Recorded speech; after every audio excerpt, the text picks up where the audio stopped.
ஹிந்து தமிழ் திசை நேயர்களுக்கு வணக்கம். இன்றைக்கி புத பகவானை பற்றி பேசலாம். இப்போ செவ்வாய் பற்றி நிறைய இன்ட்ரெஸ்டிங்கான விஷயம் எல்லாம் நம்ம சொன்னோம் இல்லையா? ஸோ புதனை பற்றி நான் சொல்கிறேன், தெரிஞ்சுக்கோங்க. நிறைய பேர் என்னென்னா புதனை அந்த கிரகத்தை கண்டுக்கவே மாட்டாங்க. ஆனால் புதன் எவ்வளோ முக்கியம் தெரியுங்களா? உங்களுடைய நரம்பு மண்டலம் இருக்குது பாருங்கள், சென்ட்ரல் நர்வஸ் சிஸ்டம்னு சொல்லுவோம். இந்த நரம்பு மண்டலத்தை உங்களுக்கு அதை ஆட்கொள்வதே புதன் தான். ஸோ ஒரு மனிதனினுடைய உடம்பில் இருக்கக்கூடிய மொத்த நரம்புகளுக்கும் புதன் அதிபதி. உங்களுக்கு வரக்கூடிய ஞாபக சக்தி, ஒருத்தங்க எப்போ பார்த்தாலும் மறந்து போய்டுறோன்னு சொல்கிறாங்க. ஸோ குழந்தைங்க படிப்புக்கு புதன் ரொம்ப ரொம்ப முக்கியங்க. ஒரு சில குழந்தைங்க ஒரு பேஜை 10 வாட்டி படித்தா கூட கிராஸ்பிங் பவரே இருக்காது, படிக்கும் மறந்து போயிடும். அடுத்த பேஜை திருப்பும் போது ஐயோ நான் என்ன படித்தேனே எனக்கு தெரியலையே அப்படின்னோம். ஸோ இந்த மறதி அப்படிங்கிற ஒரு விஷயத்தை சொல்லக்கூடியது புதன் தான்.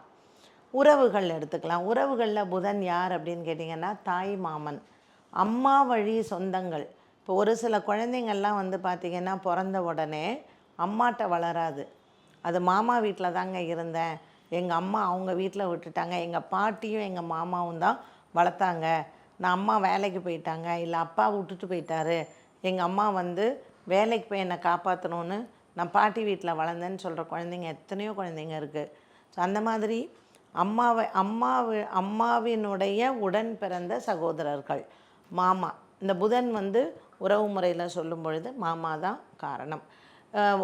நம்மளுடைய உடம்பை எடுத்துக்கிட்டோம்னா நரம்பு. ஸோ நம்ம பாருங்களேன், இப்போ வெய்ய காலம் நிறைய பேருக்கு இந்த மைக்ரேன் ப்ராப்ளம் வரும்.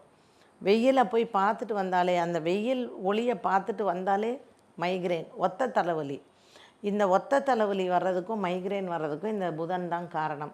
ஏன்னா நீங்கள் கேலக்ஸி எடுத்துட்டிங்கன்னா, சோலார் சிஸ்டம் எடுத்துட்டிங்கன்னா, சூரியனுக்கு மிக அருகாமையில் இருக்கக்கூடிய கிரகம் புதன் தான். So the nearest planet.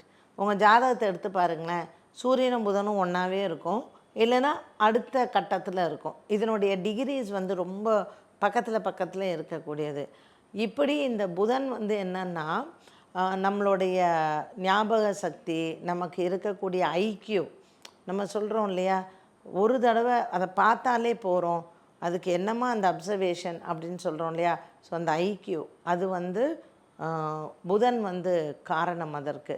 இதனால தான் என்ன பண்ணாங்க, நம்மளுடைய நரம்புகள் எல்லாம் நல்லா இருக்கணும்னு முன்னோர்கள் எல்லாம் காலையில் பெருமாள் கோயிலில் போய் துளசி தீர்த்தம் சாப்பிட்றது. நீ பெருமாளை நம்ம கோயிலுக்கு போகிறோம், பெருமாளை வணங்குறோம், துளசி தீர்த்தம் வாங்கிக்கிறோம், சடாரி வச்சுக்கிறோம், வீட்டுக்கு வரோம்.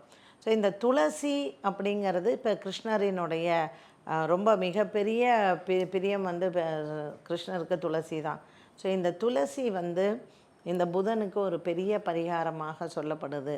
அதனால தான் துளசி தீர்த்தம் காலையில் நம்ம அருந்துனா நம்மளுடைய நரம்புகளுக்கெல்லாம் ஒரு புத்துணர்ச்சின்னு சொல்லி அதை ஒரு முறையாகவே நம்ம வச்சுருந்தாங்க. உறவு முறையில் மாமன் முறையே புதனுக்காக சொல்லப்பட்டது. அண்ட் வியாதியில் பார்த்திங்கன்னா இந்த புதன். இதில் இந்த புதனை பற்றின ஒரு இன்ட்ரெஸ்டிங் ஃபேக்ட் என்ன அப்படின்னு கேட்டிங்கன்னா, சந்திரனும் புதனும் சேர்ந்திருந்தால், இப்போ ஒரு நல்ல கவிஞன், நீங்கள் ஏதாவது ஒன்று சொல்லுங்களேன், இப்போ பேனாவை பற்றி எழுது, இல்லைன்னா இந்த செவுத்தை பற்றி எழுது, இல்லைன்னா நிலாவை பற்றி எழுதுனா, இப்போ கண்ணதாசனுக்கெல்லாம் புதன் எப்படி இருந்திருக்கணும் இல்லையா?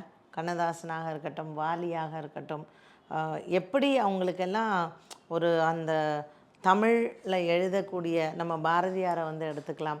ஸோ நீங்கள் ஒரு நல்ல கவிஞனாக இருக்கணும், உங்களுக்கு ஒரு நல்ல புலமை இருக்கணும், இல்லை உங்களுக்கு நல்ல லிட்ரரின்னு சொல்லுவாங்க, இலக்கியம், இதெல்லாம் பார்த்திங்கன்னா புதனால் வர்றது தான். ஒரு நல்ல பேச்சாளன், நல்ல பேசணும். இப்போ உங்கள் குழந்தைக்கு பேச்சு வரலை அப்படின்னு சொன்னால் ஜாதகத்தில் புதன் குறைபாடோடு இருக்கும். ஸோ ஒருத்தனுக்கு நல்ல பேச்சு இருக்கணும், கம்யூனிகேஷன் அப்படின்னு சொல்கிறது. நிறைய பேர் சொன்ன விஷயத்தை செய்ய மாட்டாங்க, ஆனால் செய்கிற விஷயத்த சொல்ல மாட்டாங்க. இது நம்ம வீட்லேயுமே நம்ம பார்க்கலாம். நம்ம சில பப்ளிக்கில் பேசக்கூடியவர்கள், அலுவலகத்தில் உங்கள் பாஸு, நீ எப்படியாவது இதை பண்ணிடுறப்ப, உனக்கு கண்டிப்பாக இந்த மாதம் உனக்கு நான் ஹைக் கொடுத்துறேன், இன்சென்டிவ் கொடுத்துறேன்னு ஆசை வார்த்தைகள் பேசுறது அப்படின்னு சொல்லுவாங்கள்ல.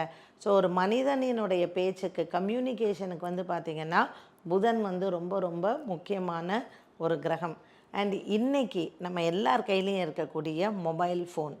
ஸோ இந்த இந்த கம்யூனிகேஷனை வந்து அதிகப்படுத்துகிறதோ இல்லை இந்த கம்யூனிகேஷனால் நமக்கு வந்து பெனிஃபிட்ஸ் வரதோ இது எல்லாத்துக்குமே புதன் தான் காரணமாக இருப்பாங்க. ஸோ இந்த புதன் வந்து பஞ்சபூதத்தில் எதை ஆளுது அப்படின்னு பார்த்திங்கன்னா காற்று. நமக்கு கொரோனா வந்தது இல்லையா, நிறைய பேர் கேட்டாங்க ஏன் ஜோசியருக்கெலாம் தெரியலையா தெரியலையான்னு. அந்த வருஷத்து பஞ்சாங்கத்துலலாம் கிளியராக போட்டிருந்தாங்க. சித்திரை வருஷ பருப்பு பலனில் நிறைய ஜோதிடர்கள் சொன்னாங்க காற்று வழியில் ஒரு நோய் வரும் அப்படின்னு சொல்லிட்டு. அது கொரோனான்னு யாருக்கும் நம்ம வந்து டாக்டர் இல்லைங்களா, மெடிக்கல் டேர்ம்லாம் தெரியறதுக்கு. ஸோ ராகு வந்து அப்போ மிதுனத்தில் தான் இருந்தார். ஸோ மிதுனம்ங்கிறது காற்று ராசி.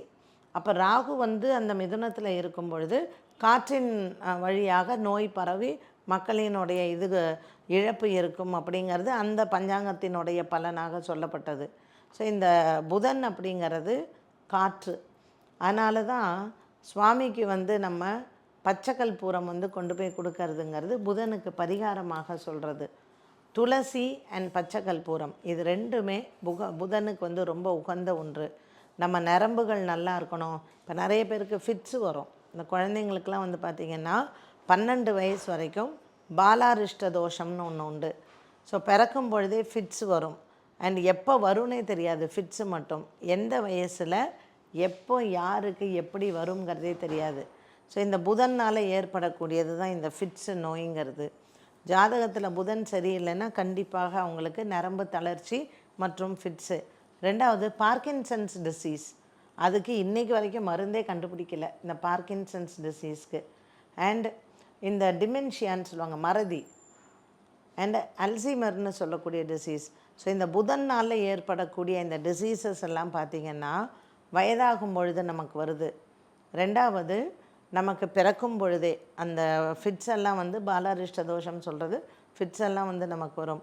இந்த புதனால் ஏற்படக்கூடிய இந்த நோய்களுக்கெல்லாம் நமக்கு நிரந்தர தீர்வுக்கு மருந்து இருக்கான்னு பார்த்திங்கன்னா கிடையாது. டிப்ரெஷன், சந்திரனும் புதனும் ராகுவும் சேர்ந்ததுன்னு வைங்க, அந்த ஜாதகத்தில் நம்ம கண்டிப்பாக சொல்லலாம் இது கண்டிப்பாக டிப்ரெஷன் வரும்னு. தூக்க மாத்திரை போட்டு போட்டு போட்டு தூங்கிகிட்டே இருப்பாங்களே தவிர அந்த நரம்பெல்லாம் வீக் ஆகிடும். ஸோ உங்களுக்கு இந்த மாதிரியான ப்ராப்ளம்ஸ் எல்லாம் இருந்ததுன்னா இதற்கு புதன்கிழமை விஷ்ணு சகஸ்ரநாம பாராயணம் பண்ணுங்கள். அண்டு எந்த பெருமாள் கோவில் உங்களுக்கு கிடைக்குதோ, திவ்ய தேசங்கள் தான் அப்படிங்கிறது இல்லை, எந்த பெருமாள் கோவில் உண்டோ வெட்னஸ்டேஸ் மறக்காமல் புதன் கிழமையில் போங்க. அண்டு பரிகார ஸ்தலங்கள் அப்படின்னு சொல்லும் பொழுது நமக்கு திருவெண்காடு நம்மளுடைய வைத்தீஸ்வரன் கோயில் பக்கத்துலேயே இருக்குது. இப்போ தான் சமீபத்தில் அதுக்கு கும்பாபிஷேகம் கூட பண்ணாங்க. அங்கே புத பகவான் இருக்கிறாரு. நீங்கள் வந்து ஒரு பெருமாள் கோயிலுக்கு போகணும், புதனுக்கான பரிகாரம் பண்ணணும் அப்படின்னா கிருஷ்ணர் கோவிலுக்கு போகலாம். நம்ம திருவல்லிக்கேணியில் இருக்கக்கூடிய பார்த்தசாரதி பெருமாள் புதன்கிழமையில் போய் அவருக்கு துளசி மாலை போட்டு அர்ச்சனை பண்ணுங்கள். அண்டு சின்னதாக ஒரு சால கிராமம் வாங்கி யாருக்காவது தானம் பண்ணுங்கள். இதெல்லாம் பண்ணும் பொழுது புதனினால் ஏற்படக்கூடிய தோஷங்கள், புதனினால் ஏற்படக்கூடிய இந்த ஆரோக்கிய சம்பந்தப்பட்ட விஷயங்கள்லாம் நமக்கு தோஷ நிவர்த்தி ஆகும். அண்ட் ரொம்ப முக்கியமான ஒன்று இந்த புதனில் பத்திரப்பதிவு பண்ணுறது. இந்த 2 டாக்குமெண்ட் வர்றது, ஏற்கனவே அது என்னோடய இடம்தான் ஆனால் இன்னொரு டாக்குமெண்ட் அதுக்கு பதிவாயிருக்குன்னு சொல்லிட்டு இந்த பூமி சம்மந்தப்பட்ட லீகல் விஷயம் அலைன்னு அலையும், அது நம்ம பேரில் வந்தால் போதும்னு இருக்கும். ஸோ இந்த மாதிரியான பிரச்சனைகள் எல்லாம் நமக்கு புதனால் ஏற்படுவது தான். ஸோ நீங்கள் சொல்லலாம் ரியல் எஸ்டேட்டுக்கெலாம் செவ்வாய் தானே சொல்கிறாங்க அப்படின்ட்டுன்னு. அதாவது மண்ணை வந்து பிருத்திவின்னு சொல்லுவோம். ஸோ செவ்வாய் வந்து பூமிக்கு தான், ஓகேங்களா. ஆனால் அதை பத்திரப்பதிவு பண்ணி அதை எனக்குன்னு வர்றது அப்படிங்கிறது புதன் தான். நீங்கள் ஒரு இடத்த போய் பார்க்குறதுக்கும் அந்த இடத்த சொந்தம் கொண்டாடுறதுக்கும் நிறைய வித்தியாசம் இருக்குது. அப்போ இந்த புதன் ராகுவோடு சேர்ந்ததுன்னா அது சத்ரு, இந்த புதன் சனியோடு சேர்ந்ததுனால் அதுவும் சத்ரு. ஸோ புதனும் குருவும் சேர்ந்திருந்தால் ரொம்ப நல்லது. அது படிப்பாக இருக்கட்டும். ஸோ உங்கள் குழந்தைங்க வந்து படிக்கலை, புக்கை திறந்தோடனே மறந்துடுறாங்க, இல்லை படிக்கும்போதே தூக்கம் வருது, ஸ்கூலுக்கு போகவே பிடிக்கலை, எப்போ பார்த்தாலும் ஸ்கூலில் பிரச்சனை, இது எல்லாத்துக்குமே புதன் தான் காரணம். நீங்கள் ஹயக்ரீவரை புதன்கிழமை தோறும் வணங்க வேண்டும். ஸோ விநாயகர், சரஸ்வதி, ஹயக்ரீவர் 3 பேரையும் புதன்கிழமையில் அந்த ஸ்லோகம் சொல்லி வணங்குனீங்கன்னா உங்கள் குழந்தைங்களுக்கு நல்லா அந்த பிரெயினில் வந்து நரம்புகள் எல்லாம் நல்லா ஆக்டிவேட் ஆகி நல்ல சத்குழந்தைங்களாக இருக்கும். ஞாபக சக்தியும் நல்லாயிருக்கும். புதன்கிழமை துளசி மாலை போட்டு இந்த பெருமாளை எல்லாம் வணங்கலாம். மற்றபடி எனக்கு புதன்னால் எனக்கு ஒரு ஹெல்த் விஷயம் அப்படின்னா பச்சை பயிறு புதன்கிழமை தோறும் தானம் பண்ணுங்கள், இல்லை பசுமாட்டுக்கு தானம் பண்ணுங்கள். நவகிரகங்களில் ஒரு கிரகத்திற்குமே ஒவ்வொரு முக்கியத்துவம் உண்டு. ஒவ்வொரு கிரகமுமே நமக்கு சாதகமாகவும் இருக்கும், பாதகமாகவும் இருக்கும். அதுக்கு தான் பெரியவங்க இத்தனை விஷயத்தை நமக்கு சொல்லியிருக்காங்க. ஸோ அடுத்த கிரகம் குரு, அதை பற்றி தெரிஞ்சுக்கிறதுக்கு முன்னாடி இது வரைக்கும் நீங்கள் நம்மளுடைய ஹிந்து தமிழ் திசை இந்த சேனலை சப்ஸ்கிரைப் பண்ணலைன்னா மறக்காமல் சப்ஸ்கிரைப் பண்ணுங்கள். நோட்டிஃபிகேஷன் பெல் ப்ரெஸ் பண்ணுங்கள். அப்போ தான் உங்களுக்கு என்ன வீடியோ வருதுன்னு தெரியும். அண்ட் இந்த இன்ஃபர்மேஷன் எல்லாத்தையுமே மற்றவங்களுக்கும் ஷேர் பண்ணுங்கள். மீண்டும் உங்களை சந்திக்கும் வரை நன்றி, வணக்கம்.